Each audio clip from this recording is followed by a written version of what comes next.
Horror stories है उसमें से one of the interesting stories में से एक है।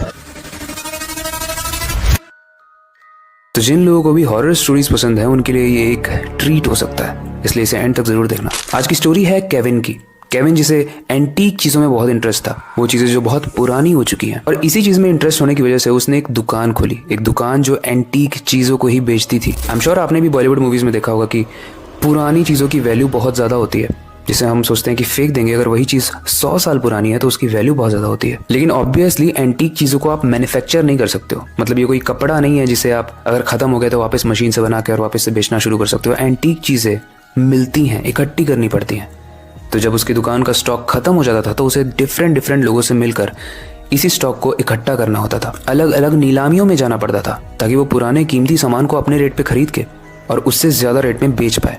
यही तो बिजनेस होता है। तो सब कुछ तो सही चल रहा है, इसमें हॉरर एलिमेंट कहाँ है आप ये सोच रहे होगे। तो वेट फॉर द ट्विस्ट, क्योंकि एक नीलामी में वो गया था जहां पर उसे एक ऐसा एंटीक बॉक्स मिला जिसकी बहुत ही पुरानी हॉरर स्टोरी है, क्योंकि वो कर्स्ड यानी श्रापित बॉक्स था। Horror stories. नीलामी में जब केविन बैठा हुआ था तो उसे वो बॉक्स बहुत पसंद आया। तो उसने उस ओनर से जाके बहुत रिक्वेस्ट की, कुछ पैसे दिए, और फाइनली उस बॉक्स के ओनर ने वो बॉक्स केविन को तो दे दिया, लेकिन देते वक्त उन्होंने एक वार्निंग दी, एक वार्निंग कि इस बॉक्स को कभी भी मत खोलना। अब आगे उस बॉक्स में क्या था, उसकी कहानी क्या थी और कैसे वो श्रापित था, वही हम इस स्टोरी में जानेंगे, इसलिए इसे एंड तक जरूर देखना। देखो, उस बॉक्स को लेने के बाद केविन सीधे अपनी दुकान पे चला जाता है उस दिन, और ओनर के द्वारा उस वार्निंग को दिए जाने के बाद भी वो उस बॉक्स को खोल लेता है। ऑब्वियसली इंसान का ये बेसिक नेचर है कि जो चीज उसे मना करोगे वो चीज तो वो पक्का करेगा।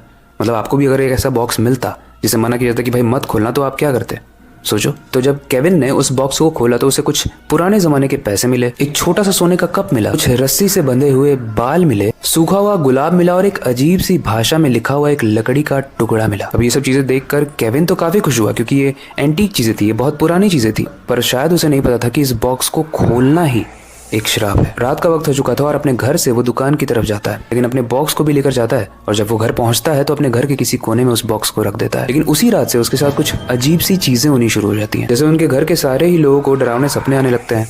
उन्हें ऐसा फील होता है कि उनके रूफ टॉप पर कोई चल रहा है। जब बाहर उतर के देखते हैं तो सिर्फ पैर चल रहे होते हैं। तो ये सारी चीजें हॉरर चीजें होने लगती हैं उसके साथ। इसके अलावा घर के सारे लोग बीमार रहने लगते हैं, इलेक्ट्रिकल अप्लायंसेस सही से काम नहीं करते हैं, और पूरे ही घर में एक अजीब सी बदबू आने लगती है। ये सारी चीजें होने के बाद केविन का दिमाग हालांकि उसे कह रहा था कि हो सकता है कि ये जो बॉक्स वो लाया है एंटीक, इसी वजह से हो रहा हो, लेकिन फिर भी इन सारी चीजों को इग्नोर करते हुए, क्योंकि उसकी माँ भी एंटीक चीजों को कलेक्ट करने की बहुत शौकीन थी, अपनी माँ के बर्थडे में वो उस बॉक्स को अपनी माँ को गिफ्ट कर देता है। लेकिन इसके कुछ दिनों बाद केविन को एक बहुत बड़ा झटका मिलता है, क्योंकि अगले ही दिन उसकी माँ हार्ट अटैक में मर जाती है। इसके बाद ऑब्वियसली केविन या कोई भी समझ जाएगा कि ये बॉक्स की वजह से ये सारी घटनाएं हो रही हैं।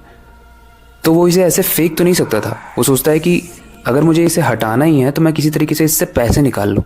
तो वो ebay.com, एक वेबसाइट जहाँ पर आप पुरानी चीजें सेल कर सकते हो, वहाँ पर उसे लिस्ट करता है, और उसका प्लान काम भी करता है। eBay पर लिस्ट करने के बाद उसे एक खरीदार मिल जाता है और वो बॉक्स अब उसके पास चला जाता है। इस बॉक्स को अब केविन से जॉनसन खरीद लेता है, लेकिन कुछ ही दिन के बाद उसे सांस की बीमारी हो जाती है। उसकी खांसी में खून आने लगता है, और ये सब जानने के बाद कि ये सब कुछ इस बॉक्स की वजह से होता है, अब जेसन भी उस बॉक्स को कहीं पर गाड़ देता है ताकि ये किसी को भी ना मिले। लेकिन स्ट्रेंज बात ये थी, जब जेसन इस बॉक्स को गाड़ रहा था जमीन में, तो उसे उस बॉक्स में बहुत सारे नेल्स मिले थे, लगभग 100 के आसपास नेल्स। वेल, स्ट्रेंज बात यह है, जब जेसन उस बॉक्स को जमीन के अंदर गाड़ रहा था ताकि वो किसी को भी ना मिले, तो उसे 2 चीजें और मिली थी उस बॉक्स में, जो शायद केविन ने ध्यान नहीं दी थी। एक लेटर था जिसमें इस बॉक्स के बारे में लिखा हुआ था, और बहुत सारे नेल्स थे। मतलब हमारे जो नाखून है वो खींच के निकाले गए हों, वैसे बहुत सारे, सैकड़ों के आसपास। लेकिन जब जॉनसन ने उस न्यूज को पढ़ा तो उसकी जमीन खिसक गई।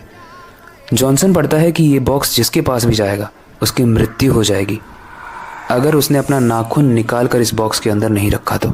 और उसी के अगली लाइन में लिखा था कि अगर रख भी दिया तो भी मृत्यु हो जाएगी। एंड नो डाउट कि यहाँ पर इतने सारे नाखून क्यों थे।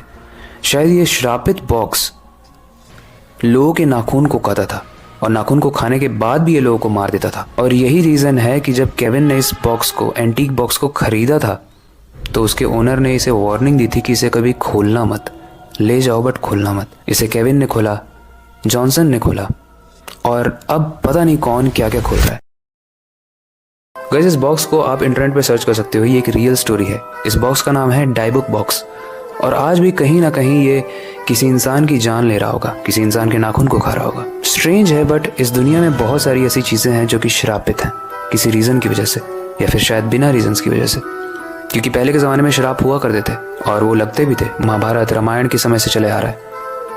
वेल, आपको क्या लगता है, श्राप होता है या फिर ये बस एक मिथ है? ये स्टोरी आपको कैसी लगी? इससे रिलेटेड कोई फीडबैक हो उसे भी आप कमेंट सेक्शन में ज़रूर बताना। मेरे हिसाब से क्यूरियोसिटी गलत नहीं है, लेकिन अगर कोई चीज़ मना की जा रही है करने के लिए, उसके पीछे एक रीज़न बताया जा रहा है, तो हमें उस चीज़ की रिस्पेक्ट करनी चाहिए, वरना हम अपनी जान से भी हाथ धो सकते हैं, जैसे केविन और जॉनसन धोने वाले थे। वेल, वक्त आ चुका है इस स्टोरी को एंड करने का और नई स्टोरी पर काम शुरू करने का। लेकिन जाने से पहले मैं बस एक ही चीज़ कहना चाहूँगा, अपनी क्यूरियोसिटी को डाई मत होने देना, नई चीज़ें सीखते रहना, अपने बेड के नीचे और खिड़की के बाहर ज़रूर देख लेना। और हाँ, कोई आपको ऐसा बॉक्स दे तो उसे खोलना मत। मिलते हैं अगली वीडियो में।